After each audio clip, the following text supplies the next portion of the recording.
priest, and I belong to an order of priests called the Maris Fathers.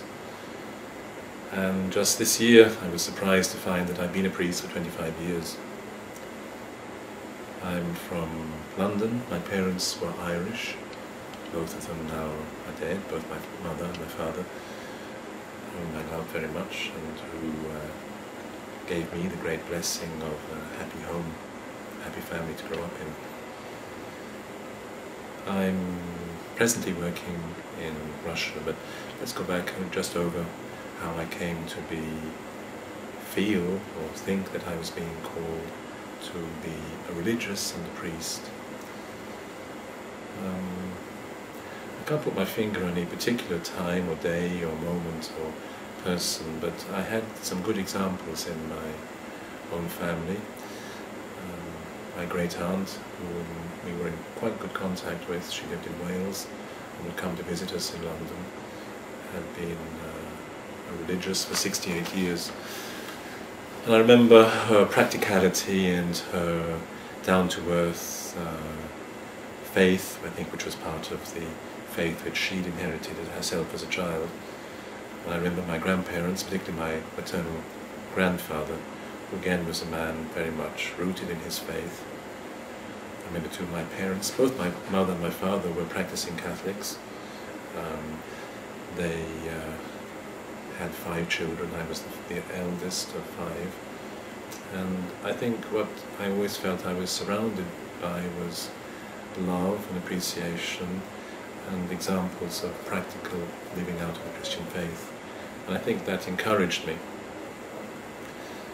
I did my studies at London University. I studied modern languages, French and Spanish. And then coming to, well, even before coming, I came to the end of my first university course. I wondered what I was going to be. I had lots of ideas in my head. And I think in a gentle way, I thought I would like to be closer to and know more about the kind of life that some of the students I knew from London University, the life they were living. And they were Maris students and living in a number of parish communities around London. So I went and joined them, and then went on to do philosophy with the Jesuits at London University. And then after that went and did my novitiate in New Zealand. And I suppose all that time the question was on my mind, and right up to the moment I think that I was ordained, you know, am I worthy? Does God want me to do this? And again, I can't point to any particular moment when I felt that God was saying to me, now, yes. But I felt, I think perhaps as time went on, more confirmed and more reassured by my experience and the guidance too that was given to me as a young scholastic. That's a young man training to be a priest in a religious order. And so I was ordained. I was ordained in the church where I was baptized as a child in West London, a church which had been opened in times of difficulty for the English Catholic community. There were no windows low down in the church. The windows are very high up. There were fears of rioting. Rioting had occurred and people had been killed in the Gordon riots. And I was ordained there, the church where I was baptized. And from then I taught in the north of England in a Maris college.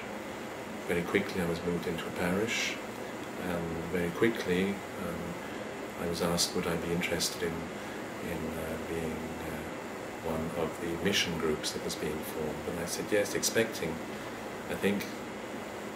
to be sent perhaps to Brazil or somewhere in Spanish-speaking South America. And as it turned out, I was asked to go to the Philippines, and I went there in 1984. And after some trepidation, I think I was a little bit more than a little bit nervous going to the Philippines. I spent 10 wonderful years as a priest. I was reaffirmed by the community I was living in.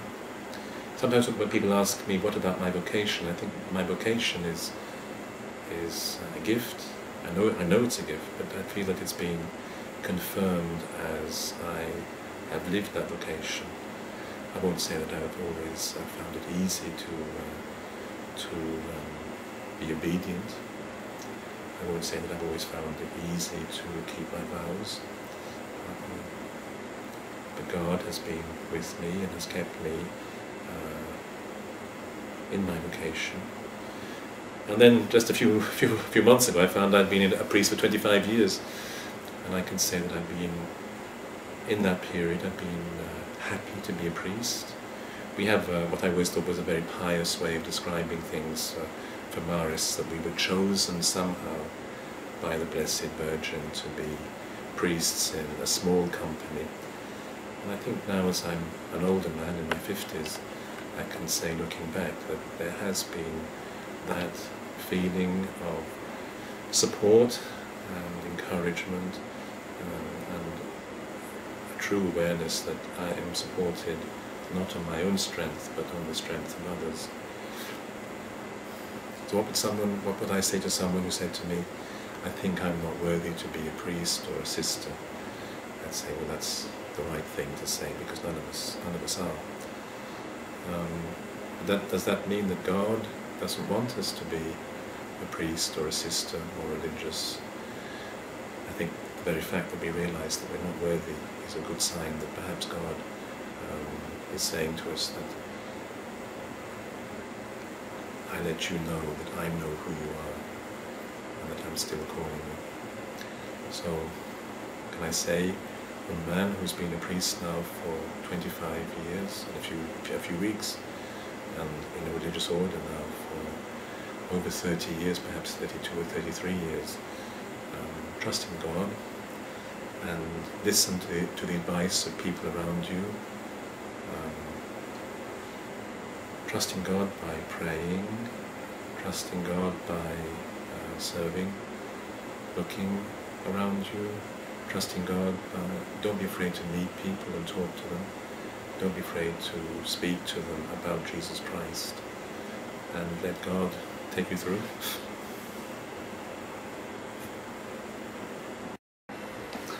So you might say to yourself, well, I don't think I'm worthy. And how do I respond to that? I would say, well, try and find a priest, maybe in your parish, maybe in your school, maybe a priest who visits your house, somebody that you feel confident with, or somebody you feel you can talk to. And don't be frightened if you find that you don't want to talk to everybody. Some people we just don't feel at easy with, or whatever. There are some people that we think don't understand us. Well, that's probably true. Not everybody understands everybody else. Maybe you have a sister that works in your parish. Maybe you have a sister who has led a retreat. Maybe you have come across a monk on a visit to a monastery. Maybe you just have to look through the yellow pages in the phone book. Maybe you just have to be really brave and go up to somebody you don't know and say, guess what, I'd like to talk to you, and I don't know, maybe I'm interested in being a priest or a sister. Don't be frightened. So I spent 10 years in Russia, I spent 10 years in the Philippines from the beginning of 1984 until the end of 1992. Maybe that's 9 years. And we wanted, the group of priests who were working in the Philippines, we thought we'd like us to open a community to work with Filipinos who might go to Vladivostok in the Russian Far East. It's a big city, a port city, and as we were working in the Philippines and in Japan, different Marist priests, we thought it might be a good idea to move there. So that was in the late 1980s, and in 1992 I went, the end of 1982, beginning of 1933, I went to Moscow to try and learn Russian and to try and make my way to Vladivostok in the Russian Far East. And as God often does, surprises us, I was asked to work in Moscow, and I've stayed there working with foreigners, Africans and Asians, Filipinos to start off with, and Americans, Europeans, And since for some years now I've been asked to take responsibility for a small parish which has a number of communities, English and French-speaking communities, with a number of Africans who might be diplomats or students or refugee status seekers, people looking to be recognized in Russia or somewhere else as refugees from wars in their home countries in the last 10 years. And that's where I've been working for the past 11 years. I've been happy to be with those people.